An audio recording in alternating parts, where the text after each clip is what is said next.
We have been doing a back and forth between the two team-up books at Marvel. We have been looking at the Thing one with Moon Garden and Star-Lord. And we have been looking at Spider-Man team-up and the Black Abbott story. There was actually a proper crossover between the two books once. I like the bad guy in that too. This time, Spider-Man is teaming with Thor, and we have a cover with Spider-Man holding Thor's hammer. I am pretty confident that this exact concept had already been used on an earlier cover to this series. We start this issue and here is that kid from the other issue. After Norman saved his life, he decided he wanted to grow up to be just like Norman. So now he is ganning around in a makeshift costume, trying to stop kids from doing graffiti and stuff. And they just beat him up and tease him. So he runs off upset and ends up stumbling onto the secret base of Black Abbott. Spider-Man, he has gone to the hospital to question the Black Abbott, who I incorrectly said died, but actually he just had a seizure or something. The other two issues have done a really good job of setting up and involving the guest star, but here they really didn't put any effort in at all, and they're just gone, oh, and Thor is there too.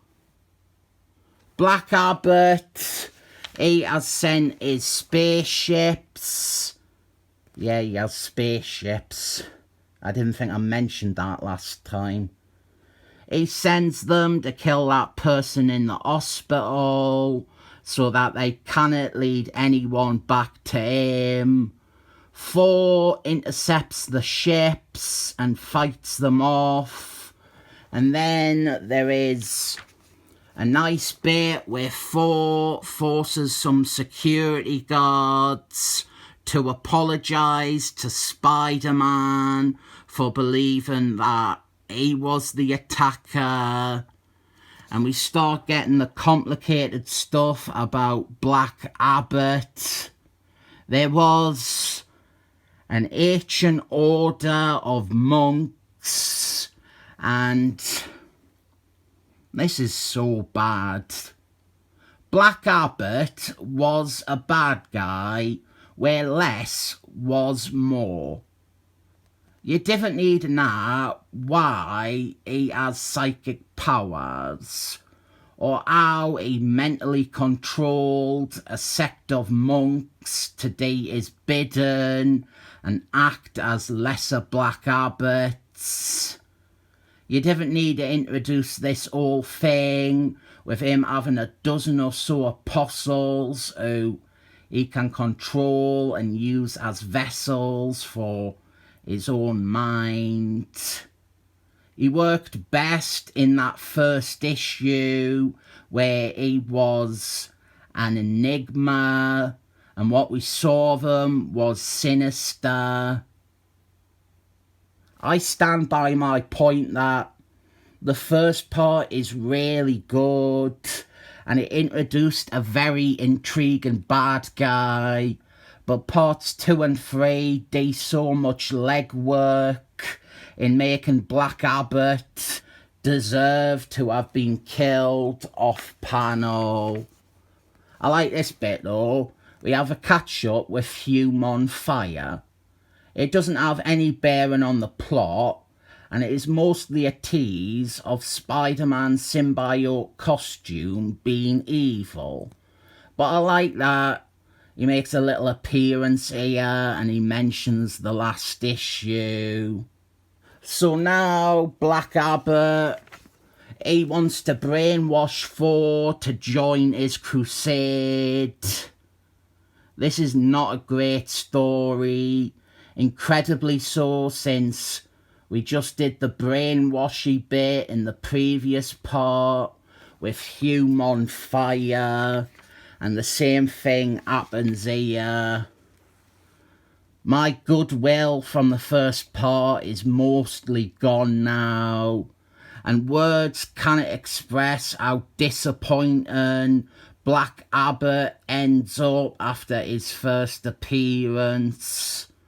Here, all the Black Abbots fight Thor, and they beat him with some spatial warping power they have not displayed before this scene and will not use again. I also want to note that in this and in the second part, his death touch hasn't even been used.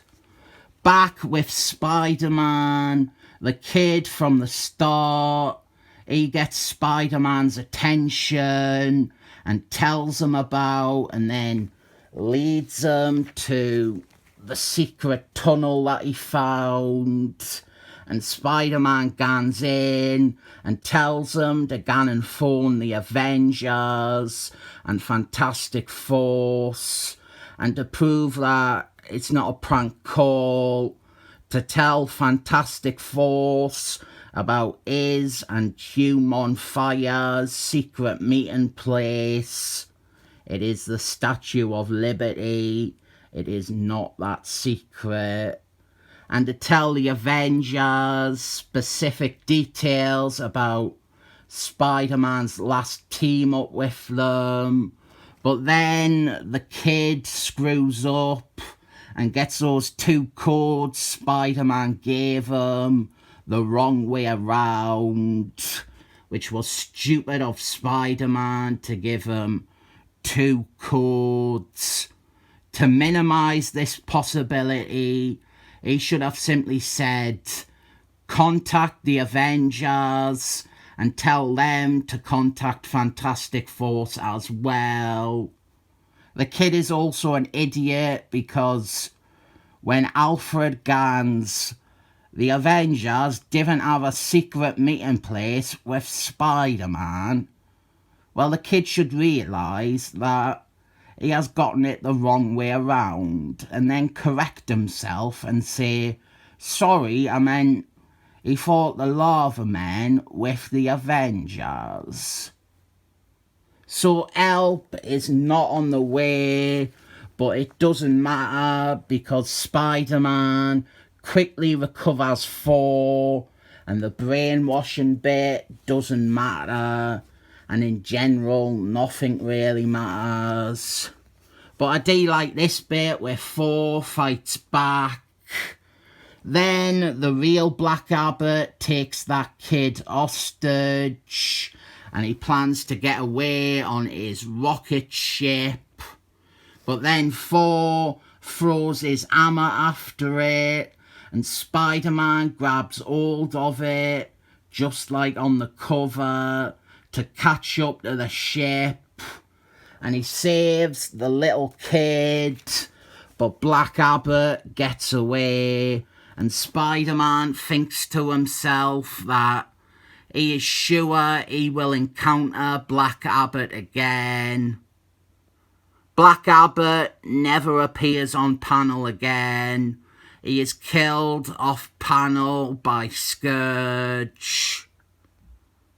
Although, if anyone really cared about Black Abbot, you could easily get out of that and say that it was one of his vessels that Scourge killed. One of his apostles, not the real one. Thor is nice to the kid though. Black Abbot is a weird one. I stand by that first issue. That is a really great issue. And the 2 other ones are good issues, but they sort of demolished the appeal of the bad guy. It was really good in the first one. I only recommend issue 146, and I didn't know about the other two. There are worse things to read. They are decent scripts and stories, but Black Abbot starts to become a dreary mess. Bring back the mysterious cult leader with psychic powers and a death touch. Get rid of the monk with secret bases and rocket ships and magic brainwash machines. And definitely get rid of the apostles. They suck, and technically, the bad guy I liked in the first issue wasn't even Black Abbot. It was him controlling one of them. Whatever, it doesn't matter. I rate this issue 7 thumbs up.